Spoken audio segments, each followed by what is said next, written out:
Chapter 2 of The Water of Life, and entitled The Water of Life. Before relating my own experiences with urine therapy, it is advisable to quote some opinions derived from both ancient and modern sources as to the value of urine as a curative agent. Towards the beginning of the last century, a book entitled 1000 Notable Things was published simultaneously in England, Scotland, and Ireland. In this book appeared the following quaint citation: "A universal and excellent remedy for all distempers inward and outward. Drink your own water in the morning 9 days together, and it cures the scurvy, makes the body lightsome and cheerful. It is good against the dropsy and jaundice, drunk as before stated. Wash your ears with it warm, and it is good against deafness, noises, and most other ailments in the ears. Wash your eyes with your own water, and it cures sore eyes and clears and strengthens the sight. Wash and rub your hands with it, and it takes away numbness, chaps, and sores, and makes the joints limber.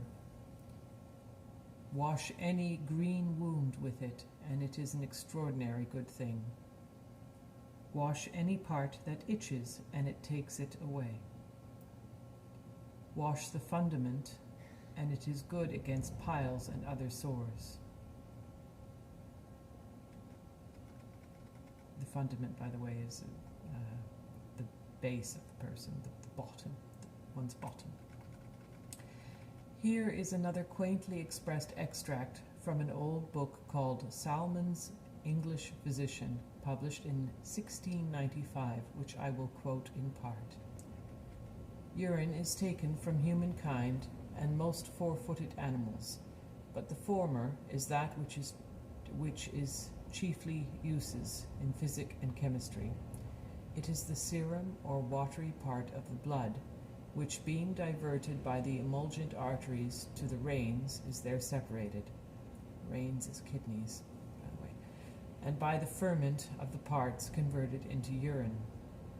Man's or woman's urine is hot, dry, dissolving, cleansing, discussing, resists putrefaction, used inwardly against obstructions of the liver, spleen, gall, as also against the dropsy, jaundice, stoppage of the tens in women, the plague, and all manner of malign fevers. Outwardly applied, it cleanses the skin and softens it by washing it therewith, especially being warm or new made. Cleanses, heals, and dries up wounds, though made with poisoned weapons. Cures dandruff, scurf, and bathed upon the pulses cools the heat of fevers. Is excellent against trembling, numbness, and the palsy, and bathed upon the region of the spleen, urine eases the pains thereof. The virtues of the volatile salts of urine: it powerfully absorbs acids and destroys the very root of most diseases in human bodies. It opens all obstructions of reins," again that's kidneys, "mesentery and womb, purifies the whole mass of blood and humors, cures cachexia, rheumatism, and hypochondriac diseases, and is given with admirable success in epilepsies, vertigos, apoplexies, convulsions, lethargies, migraine, palsies, lameness, numbness, loss of use of limbs, atrophies, vapors, fits of the mother, and most cold and moist diseases of the head, brain, nerves, joints, and womb." Leucorrhea should be added to this list, I think the author notes. Continuing with the quote, "It opens obstructions of the reins and urinary passages, dissolves tartarous coagulations in those parts, breaks and expels stone and gravel. It is a specific remedy against dysuria, lascuria, and all obstructions of urine whatsoever." So much for this panegyric. I have to look that one up, on what some of us may come to term the eau de vie. But one also reads that in the 18th century it was much extolled as a valuable mouthwash by a Parisian dentist. I will now quote some modern opinions as to the value of urine. Writing in Candida, Professor Jean Rostanda repeatedly stresses the biological significance of those substances known as hormones. The gist of his article of some 1,250 words may be condensed as follows.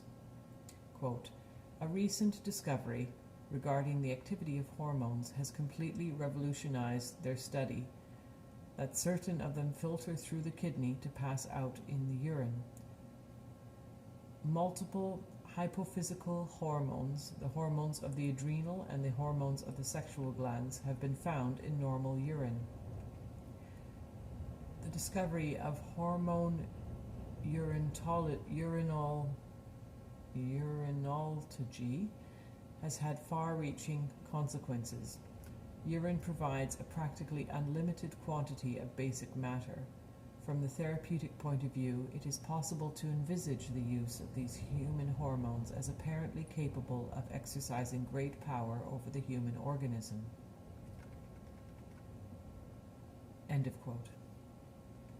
Thus, urine extolled by many of the ancients, but misunderstood by the semi-moderns, now appears in the light of a wonderful reservoir, a philtre of preeminent value. It contains in a pure and often undreamt of quantity products of the most vital nature, bearing out what Mr. Ellis Barker maintained when he wrote that our body distills the most wonderful medicines and provides the most perfect serums and antibodies.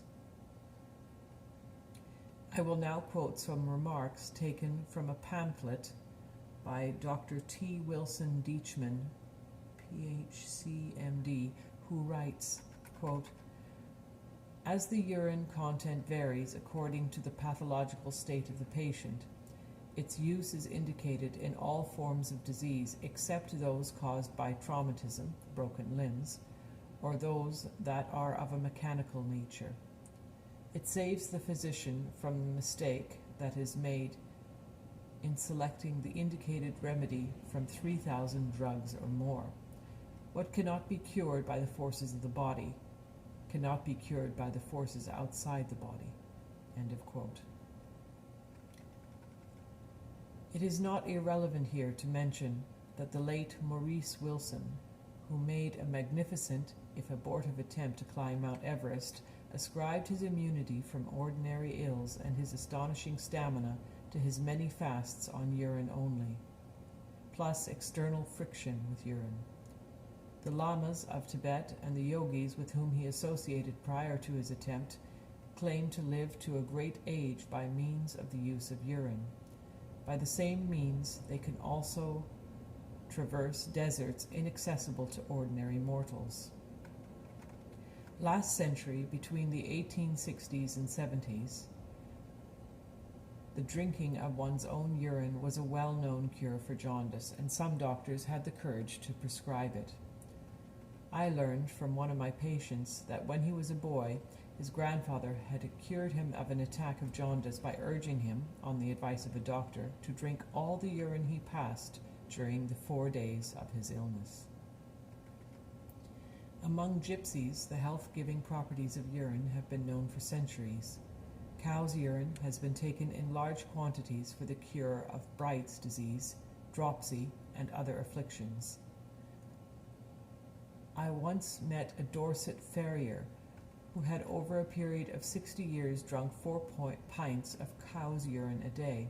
He was 80 at the time, straight as a yardstick, and he told me that he was never ill.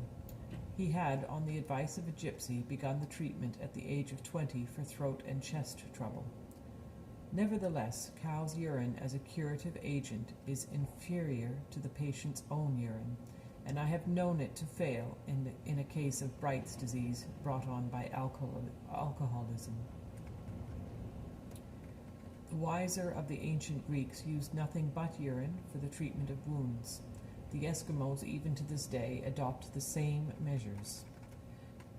The question may be asked if urine therapy has been used by anyone in comparatively recent times, and the answer is in the affirmative.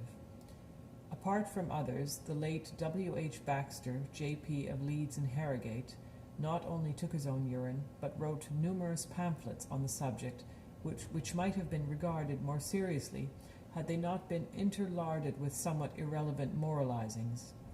Quote, Mr. Baxter, who lived to a ripe old age, declaring that he had cured himself of a cancerous growth by applying his own urine in the form of compresses and by drinking his own urine neat. He further declared that he had cured himself of other complaints by these simple means. Mr. Baxter contended that urine is the finest antiseptic that exists, and having made this discovery, he formed the daily habit of drinking 3 tumblers full as a prophylactic against disease. He maintained that if autogenous urine is taken in this way, the more innocuous it becomes. He applied it to his eyes as a strengthening lotion and used it after shaving for his complexion. He also advocated its external use for wounds, swellings, boils, etc. As an aperient, he declared it to be unsurpassed. Unquote. See Doctors, Disease and Health by Cyril Scott. I can vouch for the truth of this statement, as Mr. Baxter was for a short time one of my patients. But what is not mentioned in the above is that during the treatment he fasted on urine and water only. His fasting, as the reader will see later, is an essential part of the treatment, at any rate in serious disease conditions. In some rural districts, the use of cow's urine has been advocated by doctors for boils. A case may be quoted of a man who had a number of painful boils under his arm. They were quickly cured by compresses of cow's urine. En passant, I may mention that not so long ago one of the most exclusive and expensive toilet soaps was made from dehydrated salts and fats of the urine of grass-fed cows, and another from the urine of Russian peasants. My informant was a chemist who knew what he was talking about. Furthermore, some expensive face creams contain hormones derived from human urine. What the eye seeth not. It's the end of chapter 2.